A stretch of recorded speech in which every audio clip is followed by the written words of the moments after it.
네, 오늘은 열왕기 상하 말씀을 가지고 함께 살펴보도록 하겠습니다. 여러 가지 광고도 많았고 회의도 있었기 때문에 시간이 많이 갔어요. 그래서 간략하게나마 좀 말씀을 살펴보도록 하겠습니다. 우리 사무엘 상하 말씀을 우리가 2주 동안 함께 살펴봤는데, 사무엘 상하는 누구 이야기죠? 사실상 다윗의 생애였습니다. 다윗의 생애에 대해서는 사실 오늘 오전에 잠깐 밧세바 사건만을 언급했지 정말 다양한 묵상의 어떤 포인트들이 있었어요. 그래서 한마디로 요약하기가 참 어려울 만큼 그런 말씀들이 이어졌는데, 주제는 뭐였습니까? 결국에는 다윗도 진정한 이스라엘의 왕이 아니었어요. 이스라엘 백성들이 너무나 바랬기 때문에 하나님께서 사울 왕을 세우셨고, 사울 왕이 하나님께서 합한 모습을 보이지 않았기 때문에 쫓겨났지만, 그런 과정 가운데 다윗이 왕으로 세워졌지만 결국에는 다윗 역시도 하나님이 원하셨던 정말 진정한 왕이 아니었음을 우리들이 알게 되었습니다. 결국에는 참된 소망이 누구에게 있는 것입니까? 진정한 왕이 되시는 우리 하나님께 있음을 우리들이 이런 사무엘 상하의 말씀을 통해서 살펴보았습니다. 또한 이어서 열왕기 상부터는 이제 열왕기, 이제 왕의 열왕기가 역대가 쭉 이어지게 되는 것이거든요. 그래서 우리가 다양한 왕의 생애를 우리가 살펴보게 될 것입니다. 우선 열왕기 상에는 솔로몬이 길게 소개가 되어집니다. 솔로몬이 죽고 나서 나라가 두 개로 나누어집니다. 르호보암과 여로보암. 르호보암은 남유다, 여로보암은 북이스라엘. 북이스라엘은 10개 지파가 따라가고요. 나머지 2개 지파가 이제 유다 지파, 이제 남유다로 소속이 되어지게 되는데, 2개 나라로 나누어지고 나서 멸망하기까지 열왕기 상하 말씀이 쭉 이어지게 됩니다. 특징이 있습니다. 열왕기 상하가 언제 쓰여졌을까요? 질문입니다. 열왕기 상하가 언제 쓰여졌을까요? 네, 생각 안 해보셨죠? 자연스럽게 쓰여졌겠구나라고 생각할 수 있는데, 이 열왕기 상하가 쓰여진 시점은 이스라엘 백성들이 포로기 생활 속에 쓰여졌습니다. 포로기 생활 속에서 그들이 뭘 이제 되돌아봤냐면, 그동안 세워졌던, 그들이 그처럼 바래왔던 수많은 왕들이 있었잖아요. 그 수많은 왕들의 실패의 기록들을 기록해 둔 거예요. 그런 과정 가운데 뭘 보는 거예요? 진짜 왕이 어디 있을까? 진정한 왕이 어디 있을까? 라는 물음을 던지는 그런 물음 가운데 쓰여진 책이 열왕기 상하입니다. 그래서 이스라엘 백성들 역시도 그들이 사사기 말씀을 마무리하면서, 하나님 우리도 세상 사람들처럼 왕 주세요라고 소망해서 수많은 왕을 하나님께서 세워주셨는데 그들이 실패를 경험한 거예요. 포로기가 된 거예요. 그러면서 진짜 왕이 어디 있을까? 그런 물음을 전제하면서 쓰여진 책이 열왕기 상하입니다. 그 시점이 참 중요합니다. 어떤 시점으로 이 말씀이 이어지고 있는가? 우리도 마찬가지입니다. 열왕기 상하를 보면 다양한 역사적인 배경들이 이어지거든요. 제가 유임을 하나 나눠드렸습니다. 보시면 남유다 20명의 왕, 그리고 북이스라엘의 19명의 왕의 그런 계보가 쭉 이어지거든요. 보면 얼마나 왕이 많습니까? 우리가 읽을 말씀에 39명의 왕이 소개가 되는 거예요. 근데 우리는 역사학자가 아니거든요. 신학자가 아니에요. 그렇기 때문에 이 왕들이 어떤 생애를 살았나, 뭘 했나 구체적으로 첨부는 하겠지만, 그것보다 우선되어야 될 것은 이 말씀을 통해서 뭘 봐야 되는 것입니까? 수많은 왕들이 세워졌지만 결국에는 진정한 왕이 없었던 거예요. 그들의 마지막은 포로기가 된 것입니다. 하나님 나라, 약속의 땅을 잃어버려요. 무엇을 의지했을 때? 세상을 의지했을 때, 환경과 상황을 의지했을 때 결국은 다 잃어버린 것입니다. 그래서 열왕기 상하를 보면서 우리가 무엇을 묵상해야 되냐면, 진짜 왕이 어디 있을까? 실패를 교훈 삼아서 진짜 왕이 어디 있을까? 우리 그런 심정을 가지고 열왕기 상하를 보셨으면 좋겠습니다. 우선 시간이 많이 가기 때문에 영상 먼저 보고 말씀을 좀 나누도록 할게요.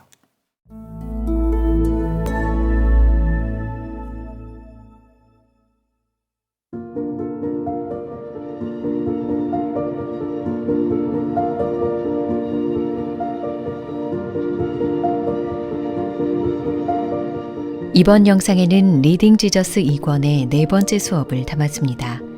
오늘은 열왕기 상하를 통해 이스라엘의 분열의 역사와 그 가운데 활동한 선지자들의 모습을 살펴보며 신실함 가운데 역사를 주관하시는 하나님을 만나보겠습니다. 열왕기서는 사무엘서와 여러 면에서 대조됩니다. 사무엘서가 실로에 있는 성소의 쇠퇴 이야기로 시작해 예루살렘 성전 건축을 준비하는 이야기로 끝난다면, 열왕기서는 성전을 건축하는 이야기로 시작해서 성전이 쇠퇴하고 붕괴하는 이야기로 끝납니다.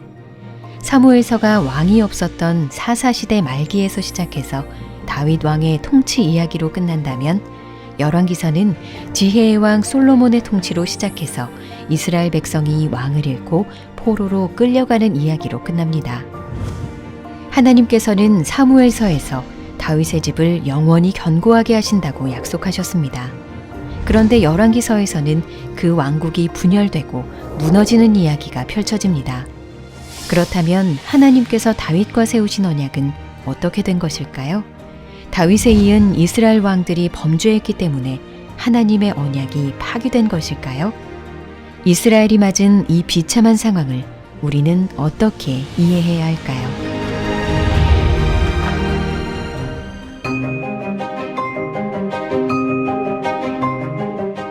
열왕기서는 다윗이 늙어 솔로몬에게 왕위를 물려주는 이야기로 시작됩니다.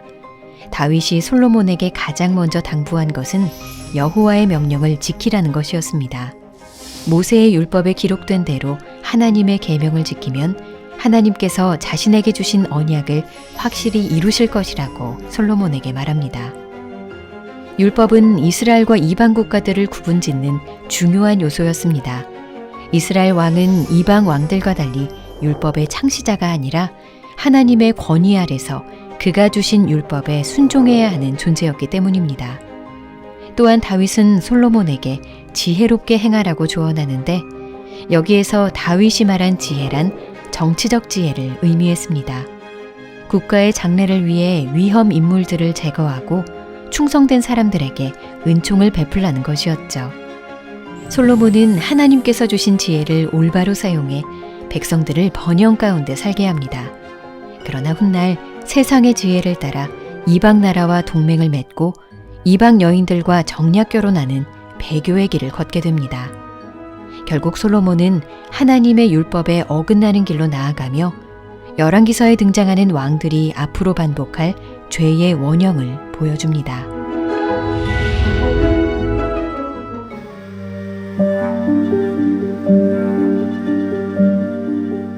솔로몬의 이야기에서 성전 건축은 중요한 주제입니다. 하나님 임재의 상징인 성막이 솔로몬이 건축한 성전으로 대체되기 때문입니다. 성막과 성전의 가장 큰 차이점은 그것이 이동식 성소인가 고정된 성소인가 하는 것입니다. 출애굽 시대부터 다윗 시대까지 이스라엘 백성들은 안식을 누릴 수 없었고 하나님의 거처 또한 영구적인 건물이 될 수 없었습니다. 그러나 이제 하나님께서 사방의 적들로부터 안식을 주셔서 비로소 하나님의 성전을 지을 수 있는 때가 된 것입니다. 이렇듯 성전은 성막의 성취로서 하나님께 예배드리는 중요한 장소였기 때문에 열왕기서에는 성전 건축 내용이 아주 자세히 기록되어 있습니다. 솔로몬이 지은 성전은 매우 크고 화려했습니다. 값비싼 재료로 오랜 기간 지어진 이 성전에서 하나님께 예배드리는 백성들의 모습을 상상해보면 그때가 이스라엘 역사에서 가장 영광스러운 시기였다는 생각이 들 것입니다. 그러나 성전의 화려함보다 더 중요한 것은 하나님의 계명에 대한 순종이었습니다. 성전의 장엄함은 그 자체로 하나님의 축복을 보장하지 않으며 왕 자신이 하나님의 율법에 순종할 때에만 하나님의 복이 왕의 백성에게 머물기 때문입니다. 사실 솔로몬이 지은 성전은 그의 왕궁에 비해 턱없이 작았습니다. 성전을 짓는 데는 7년이 걸렸지만 자신의 집을 짓는 데는 13년이 걸렸죠. 여기서 더 주목할 부분은 광야에서 이스라엘 공동체의 중심에 자리하던 언약궤가 성전과 함께 왕궁 옆으로 밀려났다는 점입니다. 이스라엘 왕이 성전을 중심으로 진정한 왕이신 하나님께 종속되지 않고 오히려 성전을 자신의 통제 아래 두려는 모습이 솔로몬 시대부터 나타나기 시작한 것이죠. 솔로몬의 뒤를 잇는 르호보암 시대에 이스라엘 왕국은 둘로 나뉘고 맙니다. 유다 지파를 제외한 이스라엘의 10지파는 여로보암을 북이스라엘의 왕으로 세우고 다윗 왕과는 남유다만을 다스리게 됩니다.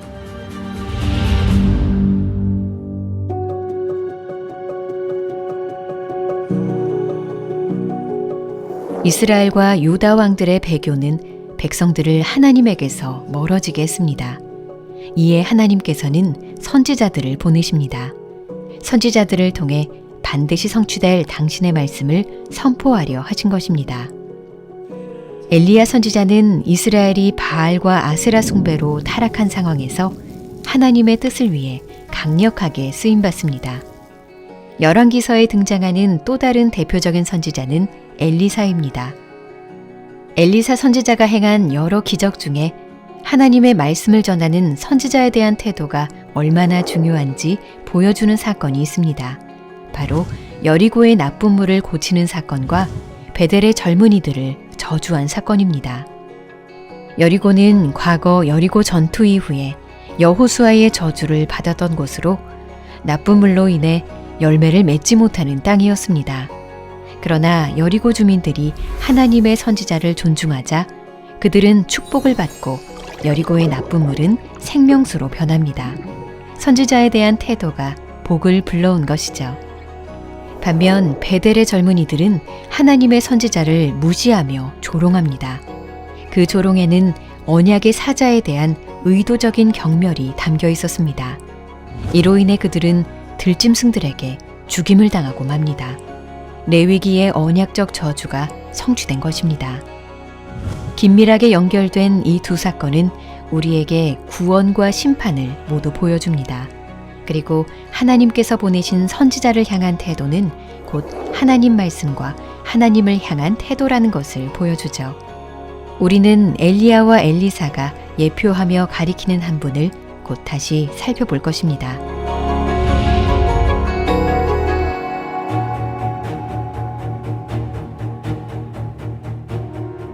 북왕국 이스라엘은 아수르에 의해 멸망합니다. 계속된 반역으로 북이스라엘의 왕이 바뀌는 동안 아수르는 군사력을 확장해가며 북이스라엘을 침략하고 점령하게 됩니다. 비슷한 시기 남유다 왕국은 자발적으로 아수르의 봉신국이 됩니다. 아람의 침략으로부터 나라를 보호하기 위해 내린 선택이었지만 이 선택은 남왕국이 여호와보다 아수르를 더 의지한다는 의미였습니다. 이것은 남왕국의 비참한 결과를 초래합니다. 유다가 아수르의 정복 대상이 되고 만 것입니다. 남왕국의 전체 역사는 북왕국에 비해 조금은 나은 면모가 있었습니다. 적어도 지속적인 배교의 역사는 아니었고 북왕국에 비해 선지자들의 목소리를 잘 수용했으며 선하고 훌륭한 왕들도 존재했기 때문입니다. 그 왕들이 바로 열왕기서 후반부에 등장하는 히스기야와 요시야입니다. 이들은 이스라엘의 예배를 개혁하고 하나님을 의지했던 선한 왕들로 평가됩니다. 그러나 이 선한 왕들조차 백성에게 임하는 하나님의 진노를 막을 수는 없었습니다. 땅은 죄악으로 인해 심각하게 더럽혀진 상태였고 하나님께서는 더 이상 백성들 가운데 머무실 수 없었습니다. 결국 남유다 왕국은 바벨론 느부갓네살의 손에 함락되고 치욕스러운 유배기를 맞게 됩니다. 그리고 모든 것이 끝난 암흑과 같은 시기가 시작되죠. 하지만 우리는 열왕기야 마지막 장에서 소망의 빛을 발견합니다. 포로로 잡혀간 여호야긴 왕이 바벨론 왕의 식탁에 함께 앉아있는 모습은 다윗 왕가의 희망의 끈이 남아있음을 암시하기 때문입니다.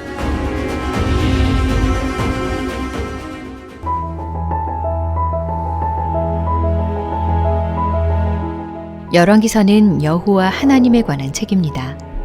하나님께서는 비를 내리기도 하늘을 닫기도 하시며 선지자들을 통해 기적을 베풀기도 앞으로의 일들을 알려주기도 하십니다. 또한 하나님은 죄악을 심판하시는 분이시기에 열왕기서의 악행자들은 비참한 결과를 맞습니다. 하나님께서 자비와 은혜를 베푸셔서 심판을 미루기도 하시지만 결국은 반드시 공의롭게 심판하십니다. 열왕기서의 중심에는 하나님께서 다윗에게 주신 영원한 집에 대한 언약이 있습니다. 우리는 자연스레 이 언약에 관한 질문과 마주하게 됩니다. 다윗에게 주신 영원한 왕가에 대한 언약은 그 후손이 어떤 범죄를 저질러도 무조건적으로 성취되는 약속일까요? 아니면 그 후손이 여호와께 순종할 때에만 성취되는 조건적인 언약일까요? 궁극적으로 하나님의 언약이 인간의 범죄를 덮어주게 될까요? 아니면 인간의 범죄가 그 언약을 파기하게 될까요? 유배기를 살던 사람들은 자신들의 상황을 보며 자문했을 것입니다. 이것이 정말 전부인가? 이제는 다 끝인가? 이에 대한 성경의 대답은 아직 희망이 있다는 것입니다. 여호야긴이 여전히 살아남아 바벨론 왕의 호의를 누리고 있습니다. 하나님께서 다윗 왕가에 대한 약속을 잊지 않으셨기에 미래의 소망이 여전히 빛나고 있는 것입니다. 하나님께서는 언약을 파기한 자들을 심판하시지만 동시에 불성실한 백성들과의 약속을 여전히 신실하게 지키실 것입니다.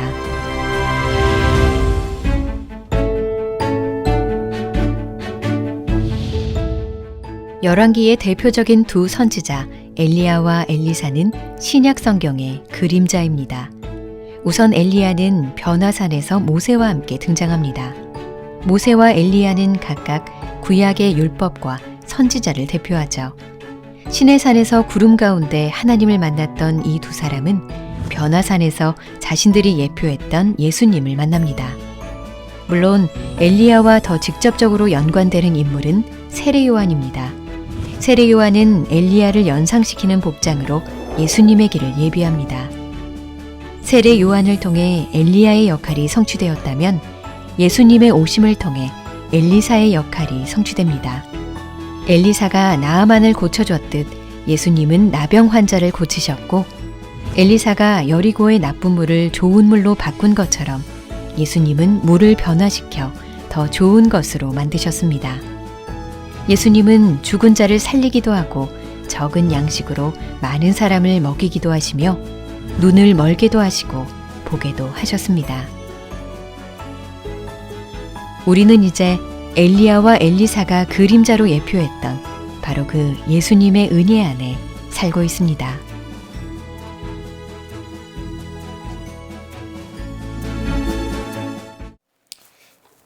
열왕기 상하에 대한 간략한 우리의 교재에 나와 있는 내용을 요약한 영상을 보았습니다. 우선 시간이 많이 갔기 때문에 우리가 간략하게 살펴볼게요. 146페이지 보실까요? 146페이지에 보시면 제일 위의 문장에 이렇게 표현합니다. 열왕기는 표준화된 문학적 방식을 따라 각 왕을 소개하는데 그중 가장 중요한 점은 그들의 종교 정책에 대한 신학적 평가입니다. 모든 왕은 다윗을 기준으로 선한 왕 또는 악한 왕으로 평가되고 배교한 왕들은 르호보암의 길 또는 이스라엘 왕들의 길을 따랐다라고 평가됩니다. 열왕기서를 보시면 앞에서도 소개해드렸던 것처럼 39명의 남북 이스라엘 유다의 왕들이 소개가 되는데 그 왕들을 열왕기서에서는 평가합니다. 이제 그 왕의 이름을 먼저 소개하고 이 왕이 다윗을 기준으로 해서 선한 왕인지 아니면 악한 왕인지를 평가하는데 그 기준이 무엇이었을까요? 우리가 생각했을 때 선한 왕은 어떤 왕입니까? 나라의 태평성들의 일군, 그런 왕들을 우리가 성군이라고 부르지 않겠습니까? 그리고 나라의 어려움을 가져다 준 왕을 우리가 좀 아쉽거나 악한 왕이라고 평가를 하는데 과연 그럴까요? 아닙니다. 여기서의 기준은 오로지 하나님 보시기에 정직한 마음과 통치의 이념을 가지고 통치를 했는지 아니면 그렇지 않은지를 보았습니다. 아무리 한 나라의 어떤 정치가 잘 이루어지고 태평성대를 이루더라도 그 왕이 하나님 보시기에는 합한 왕이 아니었다면 그 왕은 열왕기에서는 악한 왕이라고 평가합니다. 대표적으로 우리가 나중에 살펴보겠지만 아합 왕이 등장해요. 북이스라엘의 아합 왕은 이세벨 왕비와 결혼을 한 우리가 생각했을 때는 아주 악한 왕이거든요. 근데 북이스라엘과 남유다 역사상 가장 최정성기를 구가했던 왕이 누구였냐면 아합 왕이었습니다. 아합 왕 때 가장 이스라엘의 국열이 강력했어요.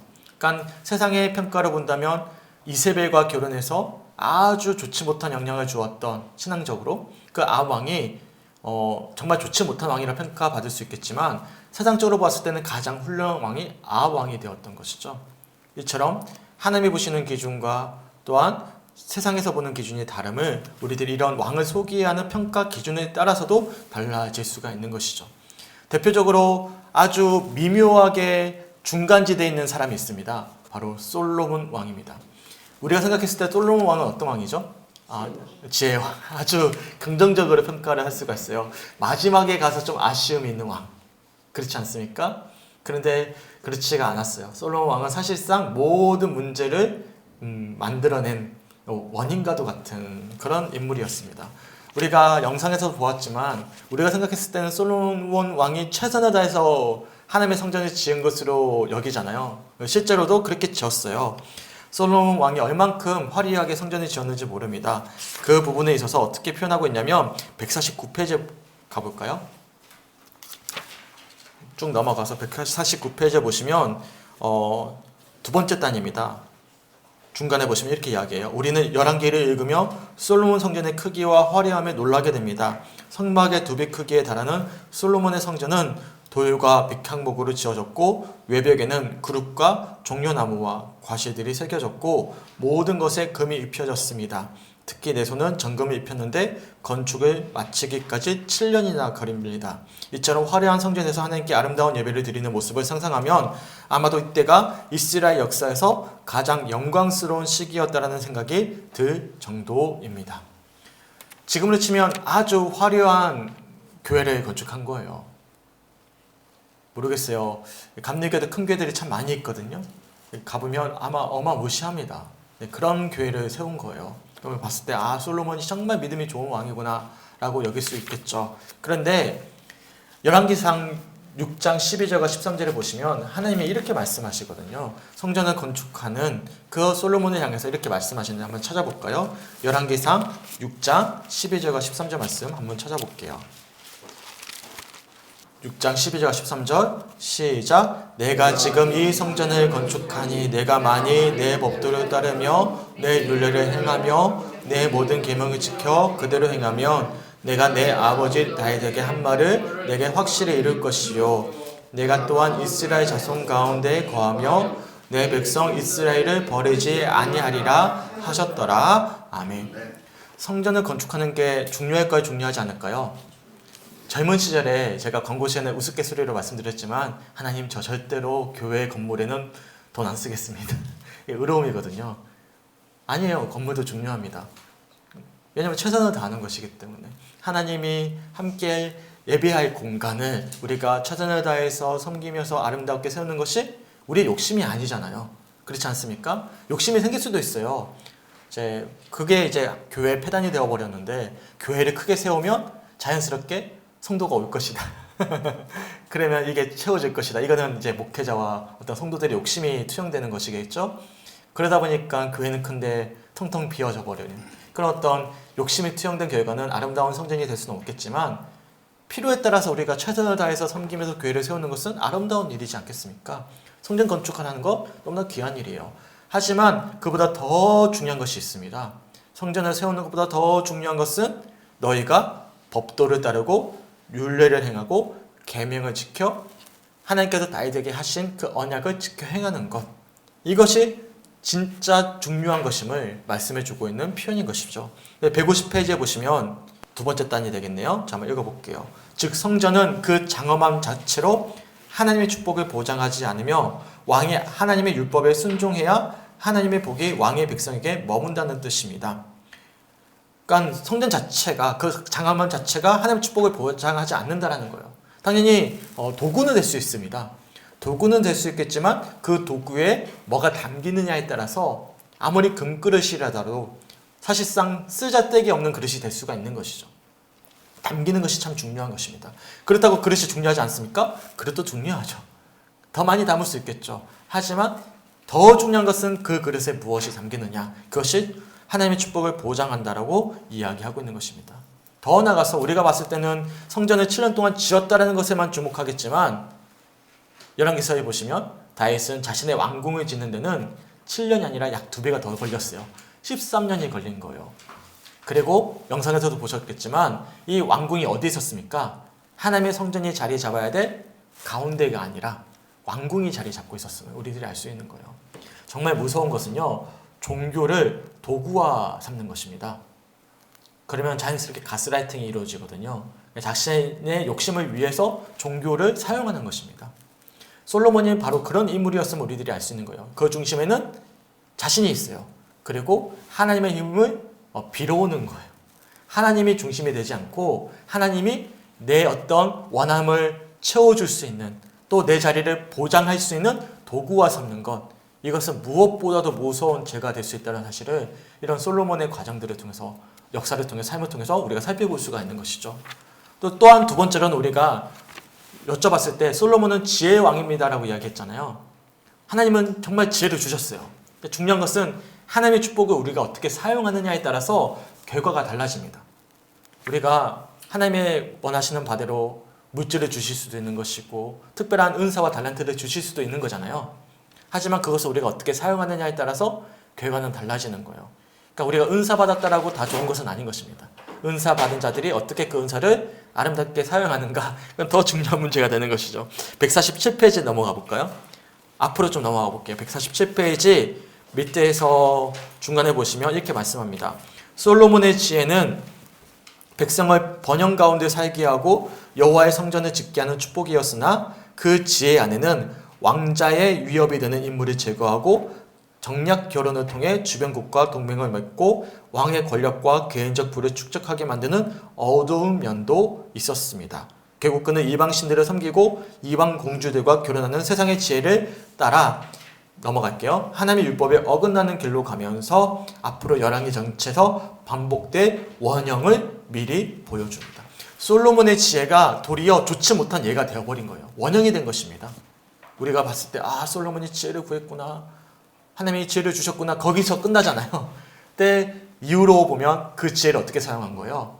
자신의 욕망을 채우는 도구로 사용한 것입니다. 앞에서 말씀드렸던 것처럼 종교를, 하나님의 선물을 자기의 욕심을 위한 도구화 삼는 것, 얼마나 무서운 결말을 이어갈 수 있는지 우리가 솔로몬의 생애를 통해서 살펴볼 수가 있는 것이죠. 근데 감사한 것은요, 이어지는 쭉 말씀을 보시면 왕들이 다 사실상 엉망진창이거든요. 근데 그 가운데 하나님께서는 포기하지 않으셨어요. 누구와 맺었던 언약을? 다윗과 맺었던 언약. 기억나십니까? 사무엘하 7장 16절. 오전에도 읽어봤던 말씀이죠. 되새겨보면 좋으니까요. 한번 찾아볼까요? 사무엘하 7장 16절 말씀을 찾아볼게요. 우리 한 목소리 한번 읽어볼까요? 시작. 내 집과 내 나라가 내 앞에서 영원히 보존되고 내 왕위가 영원히 경고하리라 하셨다 하라. 아멘. 하나님께서 언약 맺어주신 유명한 다윗 언약이죠. 그 언약을 하나님은 기억하고 계시는 거예요. 그리고 하나님은 하나님의 열심을 통해서 그 언약을 이루어 가십니다. 엉망진창이 되어버렸던, 그래서 사실상 이방 민족을 섬기고 있었던 이스라엘 백성들에게 하나님이 그 약속을 이어가시는데 누구를 통해서 그 약속을 되새기게 하셨을까요? 152페이지로 넘어가 볼게요. 152페이지에 보시면 제 위의 줄에 이렇게 이야기합니다. 이스라엘과 유다 왕들은 백성을 하나님에게서 멀어지게 합니다.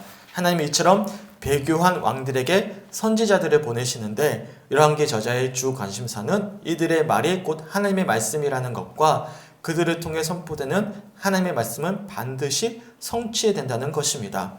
이런 면에서 가장 대표적인 두 선지자는 엘리야와 엘리사입니다. 아멘. 말씀 아무나 안 붙여도 되는데 네, 버릇입니다. 네, 엘리야와 엘리사입니다. 하나님께서는 엘리야, 특별히 엘리야는 열왕기 상에서 주로 활동하고 엘리사는 열왕기 하에서 주로 활동하거든요. 두 명의 선지자를 통해서 엉망진창이 되어버렸던 이스라엘 백성들에게 기억나게 하시는 거예요. 그들에게 다윗의 언약을 기억나게 하시고 말씀을 통해서 그들의 어떤 행적을 통해서 하나님이 여전히 그들과 함께하고 계심을 보여주시는 것이죠. 그런 장면들을 우리들이 열왕기 상하를 보면서 주목하셔서 보시면 될 것 같습니다. 우리도 마찬가지입니다. 지금도 역사합니다. 뭐가 역사입니까? 말씀이요. 리딩 지셔스를 통해서 우리가 뭘 보는 거예요? 하나님이 들려주시는 말씀을 통해서 엉망진창이 되어버리는 우리의 삶을 다시금 돌아보게 하시고 주님을 주목하게 하시는 것이죠. 목회자가 선지자라고 볼 수도 있겠지만 더 중요한 선지자는 무엇입니까? 말씀 자체입니다. 그건 반드시 기억하셔야 돼요. 말씀을 통해서 우리들에게 전해주십니다. 너무 감사한 거죠. 당시에는 말씀이 없었어요. 사실상 엘리야와 엘리사가 전하는 말씀이 전부였지만 우리에게는 기록된 말씀이 있다는 사실을 항상 기억하셨으면 좋겠어요. 그래서 성도들이요, 항상 의지해야 되는 것은 누굽니까? 목회자가 아니라 말씀이 되셔야 돼요. 그거 꼭 기억하셔야 됩니다. 그래야만 내가 스스로 이 말씀을 통해서 하나님의 음성을 듣게 되는 것이고 의지하게 되는 것입니다. 그럼 목회자는 어떤 역할이에요? 헬퍼예요. 도와주는 역할입니다. 내가 온전히 분별할 수 있도록, 또한 내가 믿음이 흔들렸을 때 붙잡아 줄 수 있는, 또한 우리 공동체를 통해서 우리 모두에게 주시는 아버지의 음성을 함께 들리게 하는 그런 역할을 감당하고 있다는 사실을 기억하셨으면 좋겠습니다. 제가 왜 목회자의 권위를 낮추는 것처럼 반복해서 말씀드릴까요? 겉다리로 넘어가지만 한국교회 명패가 여기에 있기 때문에 그렇습니다. 성도들이 누구만을 의지하는 거예요? 목회자만을 의지합니다. 그래서 목회자가 감사하게도 반드시 세워져 있으면 사실 힘이 되겠죠. 하지만 그렇지 않거든요. 목회자도 똑같습니다. 사람이거든요. 그러다 보니까 목회자 역량에 따라서 교회 전체가 흔들리거나 우리의 신앙 자체가 흔들려 버립니다. 그렇기 때문에 성도들은 항상 목회자를 위해서 기도해야 되고 그 말씀에 우리가 순종하면서 나아가야 되겠지만 우리의 신앙의 근본이 어디에 세워져 있어야 돼요? 내가 스스로 말씀 가운데 세워지셔야 된다는 사실. 그래서 저는 이것이 너무 좋아요. 일방적으로 선포하는 말씀이 아니잖아요. 함께 읽고 있잖아요. 함께 세워져가는 과정이기 때문에 제가 다른 프로그램은 잘 하지 않는데 이것은 제가 하게 된 것입니다. 우리 모두 다 엘리야와 엘리사처럼 우리들에게 들려주는 이 말씀을 통해서 아버지의 은혜를 더 깊이 붙잡아갈 수 있는 우리 모든 성주교회 성도들이 되시길 주님의 이름으로 간절히 축원합니다. 아멘. 그 배경은 중요하지가 않아요. 대표적으로 두 가지 예를 들고 있는데 152페이지 제 밑에 두 번째 줄 한번 읽어볼게요. 여기서 깊이 살펴볼 중요한 장면이 하나 있는데 이는 여리고의 나쁜 물에 축복이 임하고 베델의 젊은이들에게 저주가 임한 사건입니다. 여리고성 전투 기억나십니까? 여호수아 6장에서 여리고성이 무너지잖아요. 그리고 저주가 임했습니다. 다시는 그 땅 위에 소출을 내지 못할 것이다. 근데 그 땅 위에 어떤 일들이 벌어졌습니까? 그게 어디에 나와 있냐면 153페이지에 있습니다.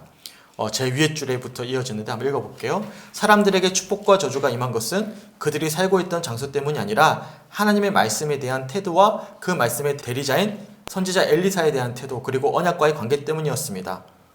우선 여리고는 여호수아가 여리고성 전투 후에 무너진 성을 다시 쌓는 사람은 저주를 받을 것이라고 선포했던 곳입니다. 이후 아왕 시대에 베델 사람 히엘이 여리고를 다시 건축하는데 여호수아를 통한 말씀대로 그는 맏아들과 막내 아들을 잃습니다.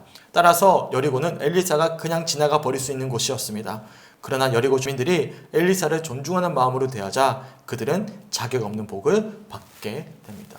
자격 없는 자들이 은혜를 받게 되는 것이죠. 무엇을 붙잡았을 때? 엘리사가 전하는 말씀을 갈망하면서 붙잡았을 때 그 땅이 회복되는 과정들을 우리가 보게 되는 것이죠. 반면에 154페이지에 보시면 위에서 154페이지입니다. 154페이지 위에서 네 번째 줄에 보시면 이렇게 이야기합니다. 반면에 베델은 문자적으로는 하나님의 집이라는 뜻으로 아브라함이 하나님을 위한 제단을 가장 먼저 쌓은 곳이었지만 여로보암이 금송아지를 세운 이후부터는 우상숭배의 집이 되어버린 장소였습니다. 더군다나 그곳에서 아이들이 엘리사를 보면서 놀렸어요. 대머리라고. 그러자 그 아이들이 죽어버리는 끔찍한 저주의 땅이 되어버린 것입니다. 그러니까 우리가 배경이 중요한 게 아니에요. 우리가 과거에 이렇게 믿었느니 어떤 그런 결과가 있느니라고 더 중요한 것보다 오늘 주어지는 말씀 가운데 우리가 주님을 어떻게 바라보느냐에 따라서 믿음의 결실이 달라질 수 있다는 사실을 이야기해 주고 있습니다.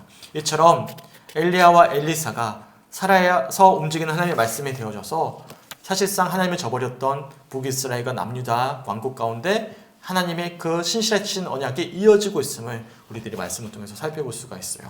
그리고 155페이지에 보시면 이제 두 나라로 나누어지는 과정들을 소개해주고 있는데 한번 읽어보세요. 보시면 아시겠지만 사실상 북이스라엘이든 남유다든 제대로 된 왕이 그렇게 많지가 않았습니다. 제가 나눠드렸던 도표로 한번 보실까요?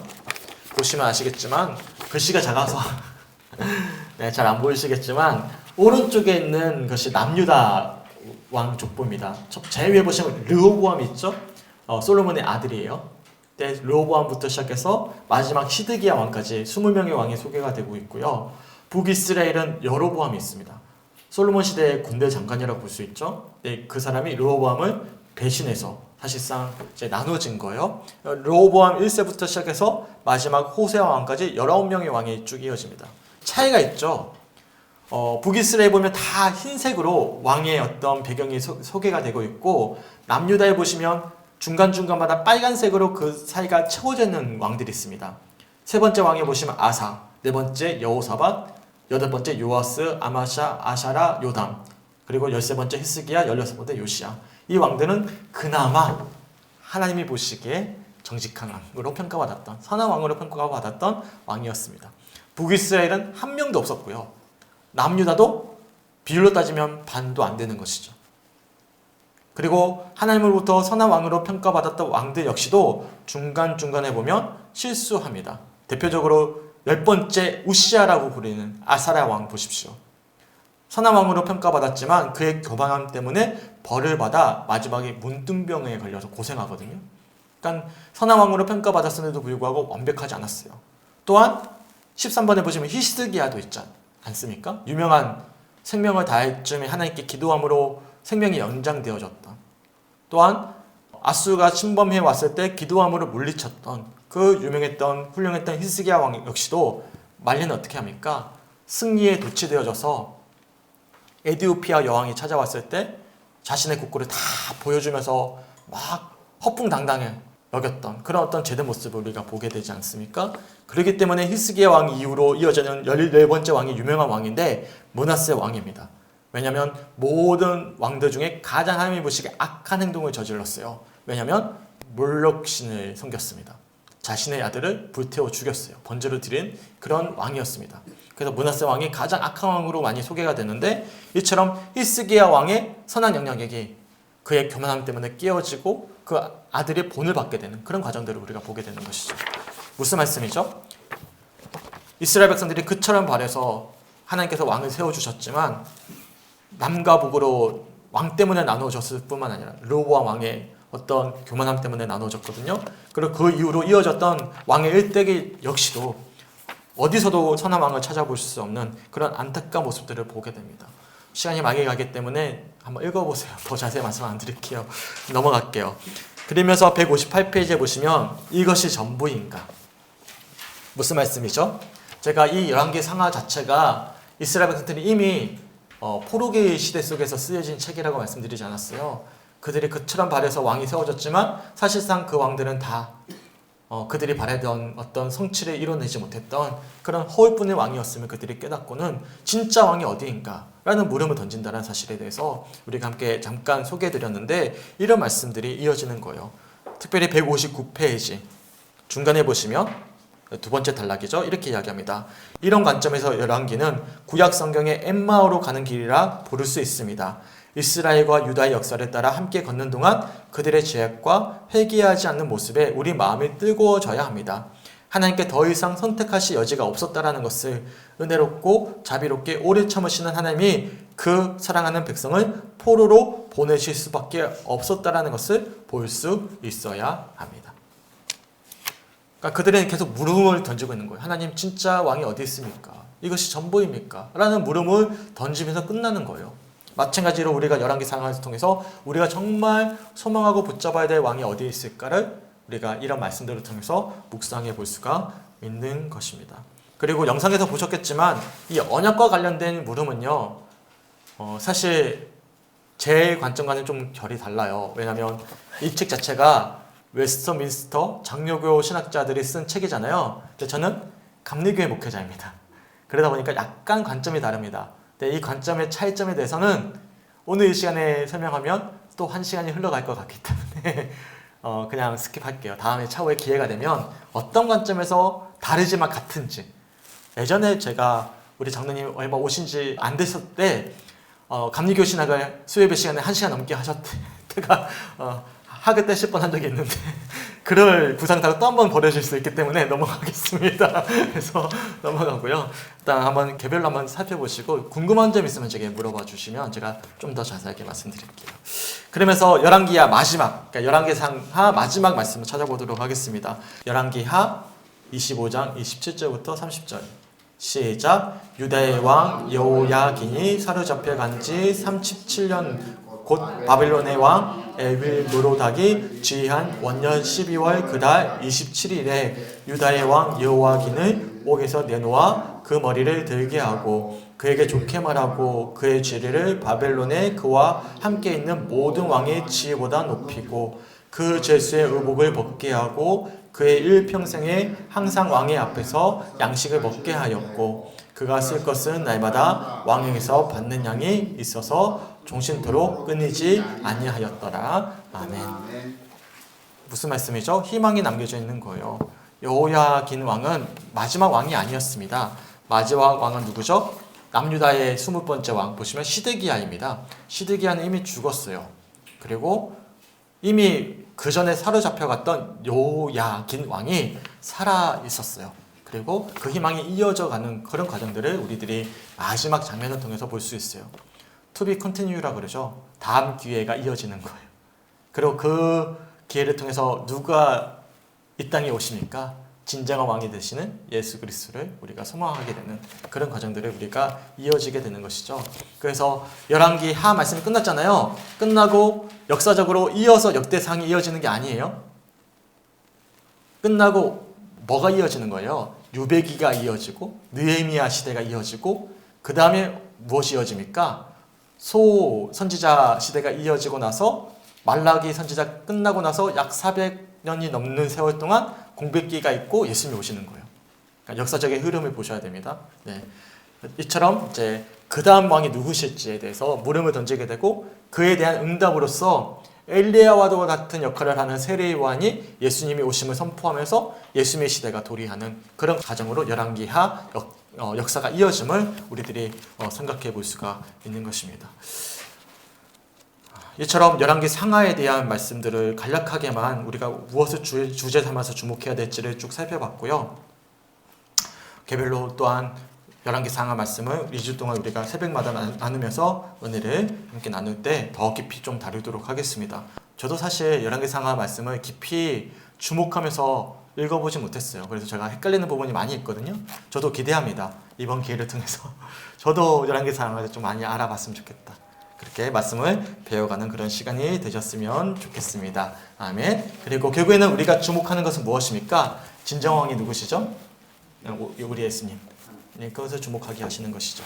함께 소망하면서 나아가는 그런 열왕기상하 시간이 되었으면 좋겠습니다. 다음 주는 이게 없어요. 열왕기상하가 묶어져 있습니다. 사실상 그럴 수밖에 없고요. 그래서 다음 주는요, 이제 이걸 가지고 할 수가 없어요. 그래서 고민을 하다가 사울의 생애를 우리가 깊이 다루면서 제가 좀 우리 성도님들의 내면에 있는 상처를 우리가 돌아볼 수 있는 그런 시간들을 가져보자 합니다. 첫째로는 저도 준비할 거예요. 우리 내면에 어떤 상처들이 남겨져 있는가 다양한 책을 통해서 좀 정리를 해서 좀 나눠드리고자 하고요. 더 나아가서 우리가 간절히 기도하면서 우리 내면의 회복을 소망하는 그런 시간을 가지고자 하니까 기억해 주셨으면 좋겠습니다. 힘든데 다들 피곤하고 힘들고 졸고 힘드시죠? 왜냐면 밥 먹고 힘든 이 시간에 공부하고자 하니까 얼마나 힘듭니까? 잘 버텨주셔서 감사합니다. 저도 힘들었습니다. 그래서 근데 이게 도움이 돼요. 왜냐면 우리가 말씀을 읽어 나가면서 더 우리가 그냥 읽는 것이 아니라 이런 기준을 가지고 있는 시간이기 때문에 감사하고 혹여나 놓친 부분이 있으면 또 음성을 통해서 영상을 통해서도 다시 한 번 더 리뷰해 보셨으면 좋겠습니다. 함께 찬양하고 기도했으면 좋겠는데요. 악보집 237번 우리가 오전에 불렀던 찬양입니다. 함께 찬양하며 나가도록 하겠습니다.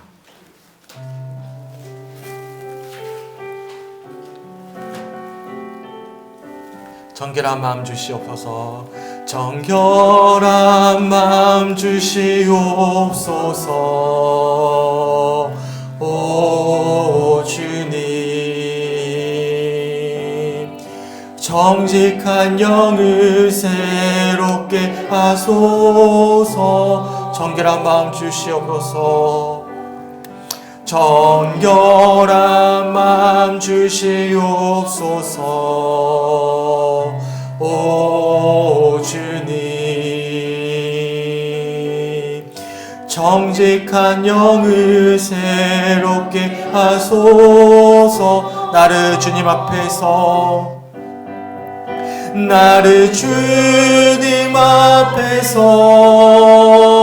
멀리하지 마시고 주의 성 거두지 마옵소서. 그 구원의 기쁨 다시 회복시키시고 변치 않는 맘 내 안에 주소서. 우리 오전 오후 말씀을 기억하시면서 함께 기도하며 나갔으면 좋겠습니다. 하나님, 오늘 주셨던 말씀들을 기억하면서 주님을 바라봅니다. 또한 한 주 동안 읽을 말씀들을 기대합니다. 소망합니다. 주님, 오전 주셨던 말씀들, 오후 주셨던 말씀을 품고 한 주간 정직한 영을 가지고 주를 바라며 한 주간의 삶 가운데 승리할 수 있도록 인도하여 주시옵소서. 개별로 주셨던 감동대로 함께 기도했으면 좋겠습니다. 함께 기도하겠습니다.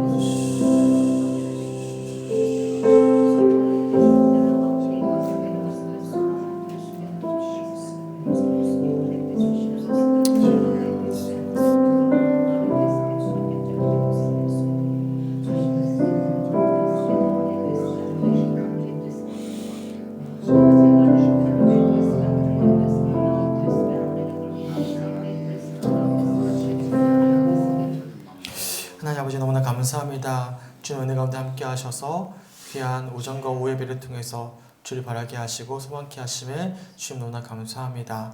하나님, 오전에 주셨던 말씀처럼 정직한 영을 가지고 날마다 주님을 영적인 아버지 예민함을 통해서 바라보게 하셔서 그 은혜를 놓치지 아니하고 날마다 주님과 동행하는 삶 될 수 있도록 인도하여 주시옵소서. 주님 보시기에 우리가 연약한 죄인이기에 주님밖에 소망이 없음에 아버지의 부르짖고 또한 그 은혜를 붙잡고 살아낼 수 있는, 그래서 주님과 동행함으로 한 주간의 삶 가운데 승리할 수 있는 우리 모두가 될 수 있도록 인도하여 주시옵소서. 특별히 열왕기상 말씀을 한 주 동안 읽고 묵상할 때 우리의 참된 왕이 누구신지를 깊이 돌아보게 하셔서 하나님, 세상에 어떠한 왕들도 어떠한 환경과 상황도 우리의 참된 구원자가 될 수 없음을 깨닫고 하나님, 우리 참된 왕이신 주님만을 의지하며 한 주간 삶 가운데 주님의 마음 가지고 살아낼 수 있는 우리 모두가 될 수 있도록 인도하여 주시옵소서.